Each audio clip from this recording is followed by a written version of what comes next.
नमस्कार दोस्तों, किस्से कहानी चैनल में आप सभी का स्वागत है। ये चैनल नया है, इसलिए अगर कहानी सुनने के बाद आपको ये कहानी पसंद आती है तो चैनल को प्लीज़ सब्सक्राइब कीजिएगा और इससे हमें मोटिवेशन मिलेगा। किन लेखकों की कहानी आपको सुननी है या फिर किस तरह की कहानी सुननी पसंद आती है, मुझे कमेंट बॉक्स में ज़रूर बताइएगा। तो आज की कहानी का शीर्षक है मुझे तो किसी से कोई शिकायत ही नहीं। ये कहानी सुमन पौरवाल जी की है और ये मुझे सोशल मीडिया पे कहीं मिली थी, तो ये कहानी मैं आज आपको सुना रही हूँ। तो कहानी शुरू करते हैं। मुझे तो किसी से कोई शिकायत नहीं। कामिनी जी ने अपनी बहू को सुनाते हुए कहा, रागिनी कह रही थी अगर उसके भाई को जरा भी कुछ हुआ तो वो तुम्हारी खटिया खड़ी कर देगी। अनुष्का ये सुनकर वहाँ से चली गई। कामिनी जी अपनी धुन में बड़बड़ाती रहीं। पता नहीं कैसी लड़की है, कुछ भी कहो तो कोई फ़र्क ही नहीं पड़ता। ना तो कोई पलट कर जवाब देती है, ना ही कुछ कहेगी। भगवान जाने किस मिट्टी की बनी हुई है, समझ में ही नहीं आता। कोई कुछ भी कह जाए ऐसी बन जाती है जैसे मिट्टी की माधो हो। अनुष्का चुपचाप अपने कमरे में आकर अपने आप को आईने में खड़ी होकर देखने लगी। आईने में एक अक्ष और उभर कर आया। अनुष्का सोचने लगी, यह तो वही है। अनुष्का हंसती मुस्कुराती सी, बात बात पर ठहाके लगाने वाली, किसी की भी परवाह नहीं करने वाली। यह सोचकर हर बात को हवा में उड़ा देने वाली कि जिसको जो कहना है वह तो कहेगा ही। हमको तो अपने हिसाब से जीना है, हम अपने हिसाब से जिएंगे।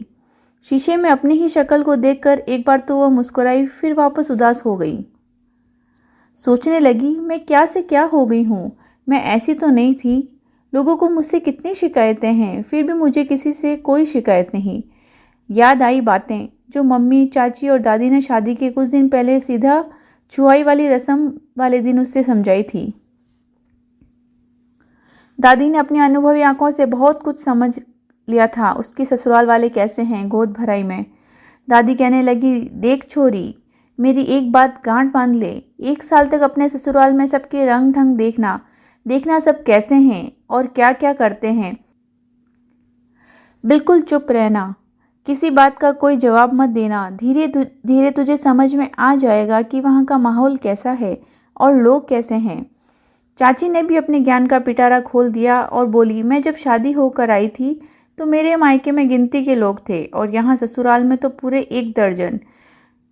अब सोचो मैंने कैसे एडजस्ट किया होगा। मैं सबसे छोटी हूँ, जिसका जो मन आता है वो कह जाता है और मैं किसी को पलटकर जवाब भी नहीं दे पाती। तभी मम्मी ने हंसकर कहा, हाँ दीपिका, तुम बात तो सही कह रही हो। और दादी बोली, आज देख लो दीपिका, किसी एक भी बात को उधार नहीं रखती है, एक की 100 सुना जाती है। दीपिका हंसकर बोली, हाँ मम्मी जी, अब इतने साल तक सुना है तो अब जब बच्चे इतने बड़े हो गए हैं तो क्या अब भी सुनती ही रहूं? क्या मैं सुनने के लिए ही बनी हूँ? तो दादी हंसकर बोली, नहीं बहू रानी, सुनने के लिए नहीं, तुम तो सुनाने के लिए बनी हो। मतलब सब ने मिलकर अनुष्का को ऐसी गुट्टी पिलाई कि 1 साल तक बस तुम अपना मुंह बंद करके रखना, देखना सब तुम्हारे हो जाएंगे। और अनुष्का अपने पीहर से अपनी किसी उसी ज्ञान गुदड़ी को पहनकर चल रही थी। लेकिन आज बात कुछ ज़्यादा हो गई थी। वह अपने आप से कह उठी, समय बदल गया है अनुष्का। यह ठीक है मम्मी, दादी, चाची की नसीहत बहुत सही है, फिर भी अपने लिए अब कुछ तो सोचना पड़ेगा कि शिकायतों का पुलिंदा जो तुम्हारी ननद और सासू माँ दिन भर लिए घूम रहे हैं, इसकी गांठ तो खुद ही खोलनी पड़ेगी। आज उसने सोच रखा था यदि किसी ने कुछ कहा तो पलट कर मीठा सा जवाब तो जरूर देगी। और फिर जब दोपहर में खाने का टाइम हुआ और सासू माँ ने अपना राग फिर से अलापना शुरू कर दिया, वो बोली, अनुष्का तुम धीरज का बिल्कुल ख्याल नहीं रखती हो। जब तुम्हें मालूम है कि उसे खाने में क्या क्या पसंद है तो क्यों नहीं ऐसा बनाती? कैसी पत्नी हो तुम, अपने पति के हिसाब से भी नहीं चल सकती? एक तुम्हारी ननंद रागिनी है, ससुराल में सबकी चहेती बनी हुई है और तुम्हारे इस रवैये से तो वो बहुत नाराज़ रहती है। मुझसे तो अक्सर कहती है, मम्मी आपने अनुष्का को कुछ नहीं आता, मम्मी आप ही उसको कुछ सिखा दो। अब मैं क्या बताऊँ उसे? तुम कुछ सीखना ही नहीं चाहती तो तुम्हें क्या सिखाऊं? अनुष्का बोली, मम्मी जी मुझे ज़रूरत की सब चीज़ें आती हैं और जब मैं शुरू में आई थी तो ढंग से तैयार होकर रहती थी तो दीदी यही कहती थी कि घर में तो कोई लिपस्टिक वगैरह लगाता नहीं है और तुम यह गंवारों जैसे चमकीली बिंदी क्यों लगा देती हो? प्लेन बिंदी लगाया करो। जैसे ही कुछ बनाने चलती थी तो आप और दीदी हमेशा यही कहते थे, मेरे घर में तो ऐसे बनता है, ऐसे बनता है, ऐसा तो तुम्हारा बना हुआ कोई भी नहीं खाएगा ये सब। हमारे यहाँ सब हल्के मसाले वाला खाना खाते हैं और इतनी मिर्च खा करके तो सब बीमार हो जाएंगे।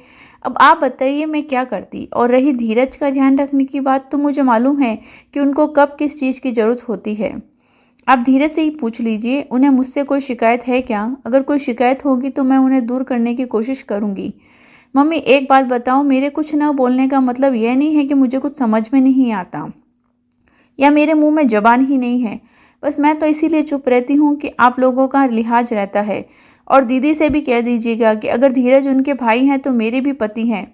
मेरी शादी के 1 साल होने को आ गया है और इस 1 साल में मेरी एक बार भी धीरज से तेज़ आवाज़ में बात नहीं हुई है, ना ही कभी लड़ाई या टेंशन हुआ है।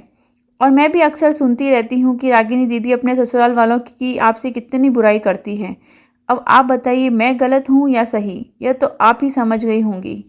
इतनी देर में धीरज जी आ गए और बोले, मम्मी जी मुझे अनुष्का से कोई शिकायत नहीं है, यह मेरी हर पसंद नापसंद का ख्याल रखती है। अब आपकी या दीदी की इससे नहीं बनती तो उसमें मैं कुछ नहीं कर सकता। अब तो सासू माँ का मुंह देखने लायक था। वह झेपती हुई बोली, मैंने ऐसा कब कहा? यह कुछ बोलती नहीं है इसलिए मैंने ऐसा कह दिया होगा। अनुष्का अगर तुम्हें मेरी कोई बात बुरी लगी हो तो मुझे क्षमा कर देना बेटा। मैं भी बिना मतलब में सबकी बातों में आ जाती हूँ। तो इस तरह से दोस्तों हमारी ज़िंदगी में भी ऐसे कई लोग हमारे आसपास होते हैं जिन्हें हम अपनी बात खुल के नहीं बता पाते या फिर उनकी उम्र का लिहाज करते हैं। तो लेकिन हमें समय के साथ में कभी कभी उन्हें वापस हल्के से ही मीठे से जवाब देने चाहिए ताकि वो समझे कि हम लोग मूर्ख नहीं हैं या फिर हमें कुछ समझ में नहीं आता, लेकिन हम उनकी भावनाओं का ख्याल रखते हैं इसीलिए चुप रहते हैं। तो इस चुप्पी का वो गलत मतलब निकालने लगते हैं, इसलिए समय पर उन्हें समझाना भी ज़रूरी है। कहानी आपको कैसी लगी ये मुझे ज़रूर बताइएगा कमेंट बॉक्स में। और अगली कहानी के साथ में मैं फिर से जल्दी ही मिलूँगी आपसे। तब तक के लिए शुक्रिया। अपना ख्याल रखिए।